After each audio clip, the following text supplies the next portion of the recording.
What is going on, everybody? We are going to just do a quick show for the early day slate. It's actually a pretty fun little five gamer for the early slate today. So I do think there's different ways to go. I'll start off with some plays. Guys, drop in any questions when you think about when they pop in. Baseball is a frustrating game. You go through periods where you just can't quite hit it right, and I'm going through one of them to start the season. I've had a couple of winning days, but mostly it's been kind of a shit show, to be honest with you. It's been really frustrating, and I am hoping to turn it around today. I don't mind the chalk pitchers on the early slate. I like Shane Bieber and Woodruff a lot. I think that you play ultimate upside with those guys. I really like a pivot of going to Marquis or Mackenzie Gore. If you want to get different, I guess Mackenzie Gore is not going to be different, but it's a cheap value option. He and Marquis would be my favorite pivots. And if you wanted to get really frisky, I don't mind if you wanted to play Gutierrez from Cincinnati. I think it's a long shot play, but I don't mind taking those kind of shots on these smaller slates. I don't think stacking is the best option usually on smaller slates, but I think there's some viable stacks that we probably could have used last night. Milwaukee, Colorado, the Dodgers. Let's talk about all three of them. Milwaukee, Colorado, Dodgers, and Atlanta. Atlanta is, from their price points, I understand Gonsolin. I think he's a pretty good pitcher. But these prices are geared up for, I mean, I know the Dodgers are good, but come on, guys. Like, this is a little bit ridiculous. You got Azuna at 3K. You've got Olsen at 3.6. Albies at 3.8. You've got Rosario at 2.5. Duvall at 2.4. It's just a little tempting to try and play these guys. And the one thing about the Atlanta, like as a full stack, what I really don't like, you have no Riley in there today. I don't know if I like the full stacks of basically anybody today. I even think Philadelphia and Colorado are not quite my favorites. I think the easiest one to do would be to play Milwaukee, but I think you're going to get some pretty high ownership on those guys. So I'm going to talk about some of my favorite, individual combo plays, that kind of thing. The Rockies are still too cheap. I like, if you're going to use any of them, I would rank them Bryant, Blackman, Grichuk, McMahon, Crone in that order. If I was going to rank Philadelphia, it would be Bryce, Reese, Hoskins, Castellanos, Realmuto, Segura. The Dodgers, if you're going to play any of them, I would probably play Freddie Freeman, Trey Turner, Muncy, then Betts. If I was going to play the Cleveland White Sox, I just think that making a full Cleveland stack is actually one I can get behind, but I don't have like a love for any individual plays outside of Ramirez and Franmil Reyes. And I do think that again, the Brewers are the most viable, like for me, full stack. Tellez, Yelich, Wong, Tellez, Yelich, Adames, Wong, Renfroe, Narvaez, I would have in that order. It's a weird combo slate. I really don't mind like even if you wanted to do 2-man stacks. I just don't think you need to on these kind of slates necessarily stack. But if you wanted to go ahead and stack any of these guys, I think that obviously the Phillies and Rockies would stand out, but I really think that the best stack is the Brewers. And I think that the second best stack would probably, if you're going to go full stack, would be Cleveland. Then I would go San Diego. I do think there's upside for Gutierrez, but I do like San Diego a little bit as well. They're also really cheap, and it's just really easy to spend up for the top pitching options. Hey man, no problem. I'm going to be doing video. I'll try to keep doing the videos for any slate during the week that has more than 2 games on it, 3 or more. And I'll try and do a quick video. So pop in any questions and thoughts. There's not a whole lot to discuss in this slate. I feel like it's pretty straightforward. What I would do is probably take my favorite pieces, or I would stack Milwaukee or Cleveland. That would be my way of playing this slate. Unfortunately, you're not going to get low ownership on any of that. So if you're going to make a stack for like a Milwaukee, you're going to have to ignore the best plays and, play the Keston Hiura batting 7th, less likely to get pinch hit for because he's starting against a righty. So I like that a little bit better. San Diego, we certainly could pick on Gutierrez if we wanted to try to, but again, they're going to be popular if you wanted to take the lower owned ones. I think it's actually going to be the first baseman, Voit and Hosmer, and then you've got Will Myers at 3.1, which I think would be my next favorite play. We don't have their lineup, so they should be the lowest owned on the of these viable stacks, because I think that all the stacks are viable. I just am not all that excited about any of them. So that's what I'm doing. Real quickly on some pitcher information, just for what it's worth, you have the best pitchers umpire is in Colorado today. And I do think that gives Marquis enough of a boost. And I think Marquis has the ability to put up at least a comparable performance to the Bieber and Woodruff if they're on. And at 8.6, you get a little savings. So I think that's an interesting way to go. You're also going to get a huge ownership discount. And you look, one of Bieber or Woodruff gets hit around a little bit today. Maybe you can go with that.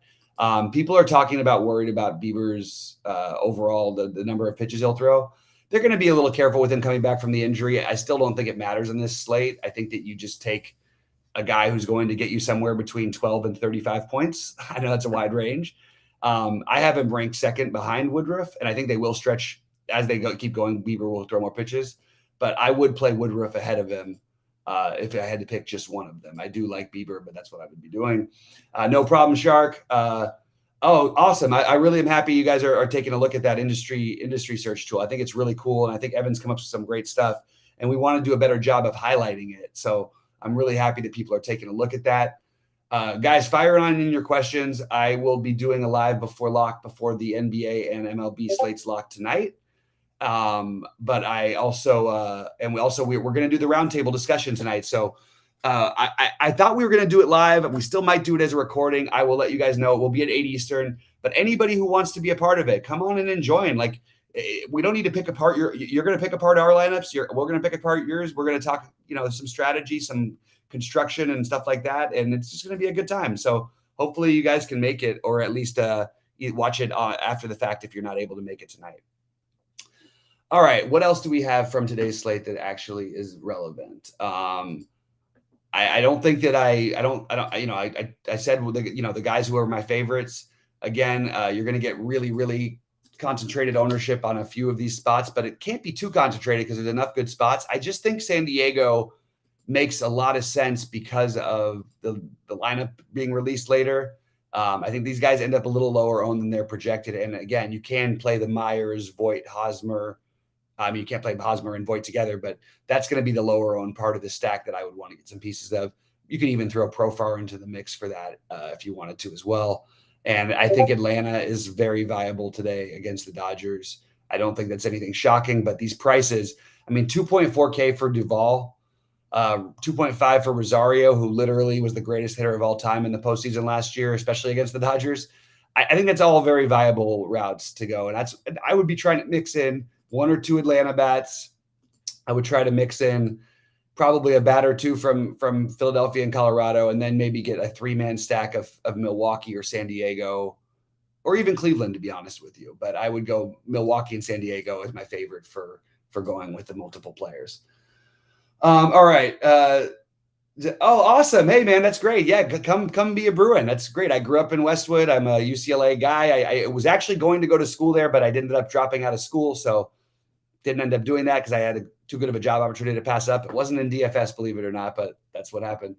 For ATL on DK, who do you like for a 3-man? I like that. So for a mini or a 3-man stack, I would say that you're going to get pretty high ownership on the guys who are the best plays, which would be let me grab my numbers real quick. For some reason, it took me away from it. Ozuna, Olsen, and Albies I expect to be owned somewhat. Those would probably be my 3 natural favorites. But I love the idea of just, instead of one of those guys, instead of Ozuna, maybe play Duvall at 2.4. Similar power upside and similar projection at probably 1/3 the ownership. Or I would play Rosario. Those guys would be my favorites, I guess. But that Olsen and Albies are the 2 best. They're just going to be the most owned. So maybe you mix it in with one of the Rosario Duvall plays. I kind of like that. That's what I would do with the 3-man Atlanta. But again, I'm not saying, look, Gonsolin's a good pitcher. It's just the prices of these Atlanta players for their talent level is way too cheap. It made more sense against Buehler and Kershaw. It doesn't quite against Gonsolin to treat him like he's the best pitcher in the world. He's just not the same guy those other guys are, but he is a solid pitcher. I don't like the full stack, but I do like that little 3-man. And I think I would include Duvall or Rosario with the Olsen and the Albies play as my favorites. You could also play Olsen with or Albies with both the outfielders, Ozuna and Duvall. Yeah, Westwood is really great. My girlfriend actually lives like a block and a half outside of what would I guess you'd call Westwood. So I go all there all the time. It's a great place to live. It's a great place to. I grew up there. It's a great place to be, man. It's a really really really awesome environment. Nothing like it's not like this SC this dirty SC school. I don't like these SC guys as much.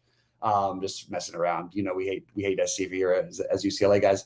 But anyway, guys, I just wanted to pop on for a little bit and give you a little bit idea of what I'm doing on this early slate. I think there's ways to get different. It does give you some real flexibility on who you can play, and you don't need to get all that creative to do it. Milwaukee, as I mentioned, is going to be popular. I do like them, but you can play Renfroe at low ownership. You can play Tyrone Taylor at low ownership, or Hira or Jace Peterson, which I'd be less likely to do the Peterson route.